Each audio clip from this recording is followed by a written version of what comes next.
silly sister. Hey! What do Granny Mae, Number 5, Chloe from Clifford, Valerie Gray, Susie Carmichael, Peebo, Tessa, and Vanessa James have in common? Ooh, I know. They're all black. What? No. They're all voiced by Cree Summer. What's wrong with you? Wait, I said Cleo. A dog. Well, Number 5, voiced by the amazing Cree Summer, was always my favorite kid in Sector V. She's smart, reliable, funny, and felt like a big sister type in the group because of how protective and loving she is with the kids next door. Not to undermine the true big sister, her big sister, former kids next door, Cree. Also voiced by Cree Summer. So was their mom. Like they deadass could not get anyone else to voice Black Woman. I hope Cree got a hefty bag for this shit. I always loved Cree, her big sister, as well. She served as a great antagonist to Sector V and a peek into what the kids, more specifically Abigail, could turn into after childhood. This episode is the best at showing the parts of these characters and their dynamics, which makes it my favorite in the show. Today we'll be looking at Season 4, Episode 11,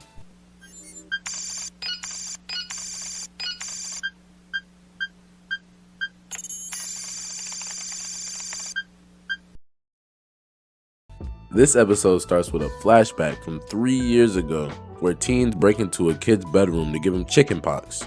They were set up though and ambushed by the KND. We see a young Number 5 and Number 11 when she was still a kid. The fact that she was a kid 3 years ago is kinda crazy. In the span of 3 years, Number 5 seeing her sister go from her best friend and biggest inspiration to her greatest rival over something they can't control. No one can stop getting older, but it must be wild to witness the switch up and double that because it's her sister who sleeps 2 doors down from her. The kids successfully fend off the teens for the most part, except 2 casualties.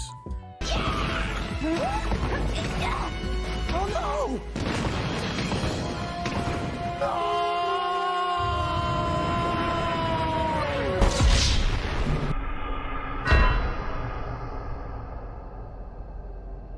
Not 8A and 8B, who we never see and are too young to have been decommissioned in 3 years, so they should have at least been something, but whatever shall I do?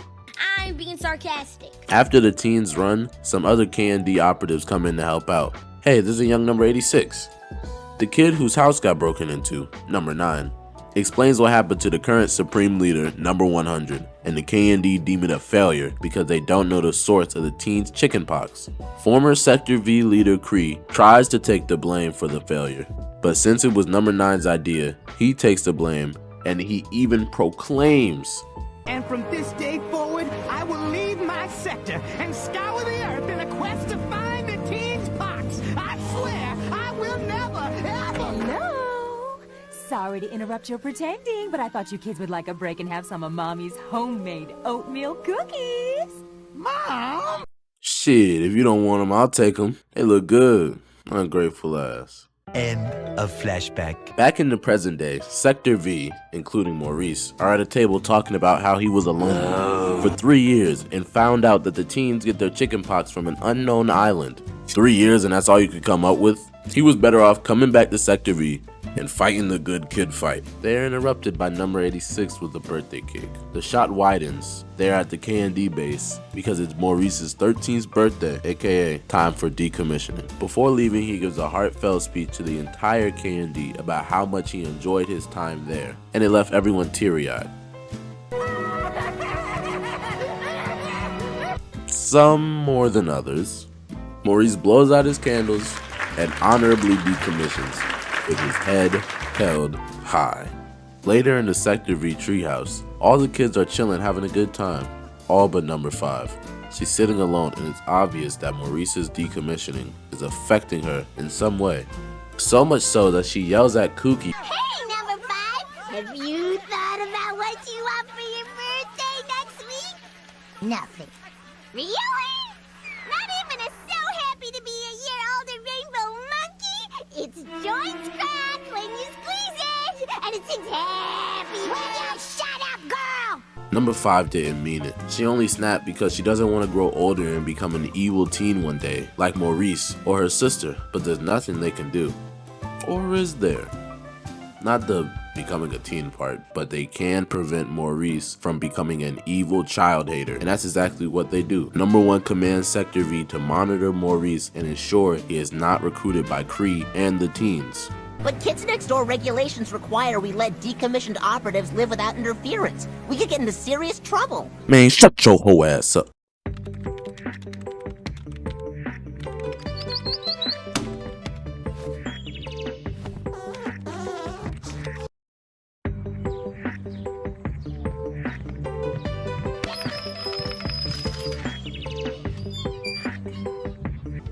The kids are watching Maurice from bushes across the street.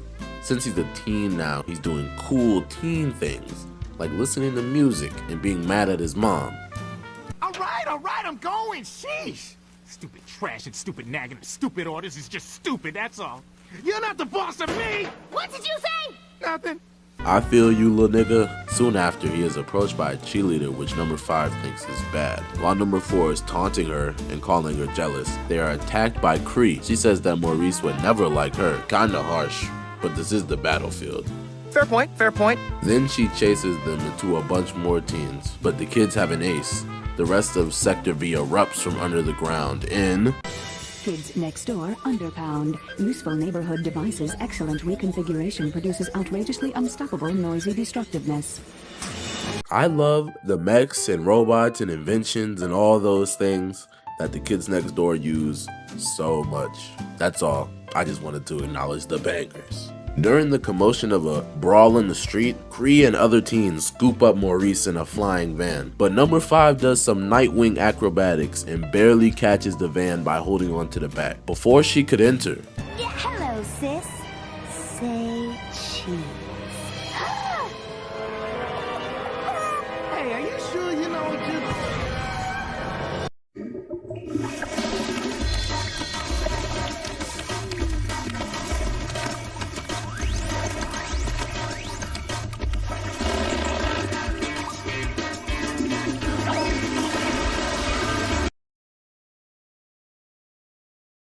let's take a little break to praise what I love about this show as a whole and not just this episode. This show feels like a cartoon.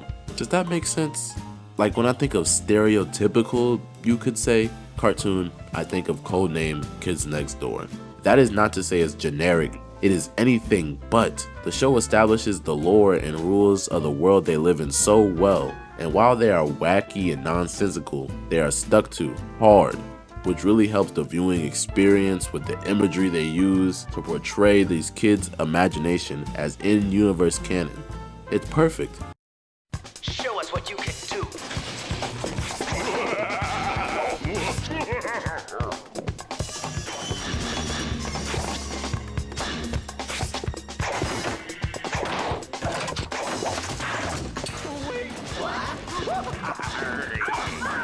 Hi. Excellent work. Kids Next Door, every Monday through Thursday at 3 and 9, only on Cartoon Network. There's a fleet of teen battleships with anything a teen could want: food, football, and music. Speaking of music, this episode has a clip that is near and dear to my heart. Steady as she goes, dude, and crank up those tunes. I hate kids! Kids are brats! Kids are stupid! But it has something to do with Rosa Parks. If you know what I'm talking about, you are a dirty soul. Keep that to yourself. While jamming out, all the ships start wrecking, one by one, until it's only the main one left. It was number 5 who was up to this destruction. She storms the cockpit for answers about the locations of Maurice and Kree. She reveals the chickenpox she got from Kree's gun and threatens the info out of the driver. This nigga is spooked. She didn't touch him for real other than grab his collar, but those chickenpox got him shaking in his boots. Let me see these shits. What of the girl who did this to me? Oh my god, I do not blame him. Look at how chickenpox are in their universe. That shit is nasty, freaky, scary. That shit look itchy. She got little chickens coming out of holes in her face. These teens are truly evil and deserve to be beaten down by the kids next door. She gets the coordinates to Chickenpox Island off him, explodes the rest of the ship, and flies off in one of their whips. She just did one of the greatest get-backs of all time. After 1 week, she went in 1 versus probably 100 plus teens, and she fucked shit up, got her info, and dipped. Don't get no better than that, and she's not finished. Number 5 sneaks around Chickenpox Island and finds the holding area for the chickens, but there are no chickens. She's caught by Kree and falls into a trapdoor that leads into a chickenpox cannon built to infect all the kids in town with chickenpox. There's even a Twitch stream of it at the local high school. Kree has perfectly concocted this intricate plan so all these kids We'll be bedridden for 3 weeks. Finally, us teenagers can enjoy ourselves without you stupid brats all barging into our rooms and reading our diaries and stuff. 3 weeks. Little short-sighted, don't you think, Kree? After number 5 breaks free from holding, Kree activates the cannon. I'm sure they'll be perfectly fine. After a short fight, number 5 says to her sister, You know what? This ends today. After I blow this cannon sky high, I'm taking you in so you can finally be decommissioned. Though it was short, it was very powerful. The fact that Kree never got decommissioned, so she used her knowledge of the kids next door in her evil plans, was always a compelling point of tension between the sisters. It sounds like number 5 is truly fed up fighting her sister, aka former best friend and role model. Kree could have had a normal life if she just took her decommissioning gracefully, but now it has come to this. Right before Abigail can blow up the cannon, she is stopped by Maurice, who is officially on the side of the teens. Kree remarks that she wanted to wait for him to become a teenager before she pulled her master plan. Okay, 1. She waited at least a year just to give pox to kids for 3 weeks. Whatever. 2. I know it's not technically weird because he's 13 and she's 15 or 14 or whatever, but listen. In fact, I wanted to wait until he was a teen to use my cannon, because I didn't want to pox up such a pretty face. Did I, sweetie?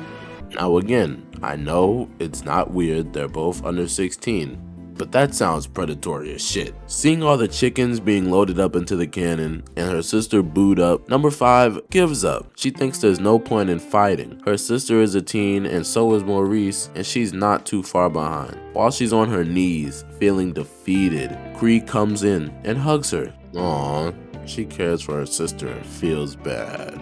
Oh, Abby, you have no idea how long I've waited to hear you say that. Come give your big sister a hug. Never mind, she's happy her sister lost. Next, the island starts shaking and exploding. Kree immediately thinks number 5 tricked her and somehow did this. But Look out! The kids next door are here!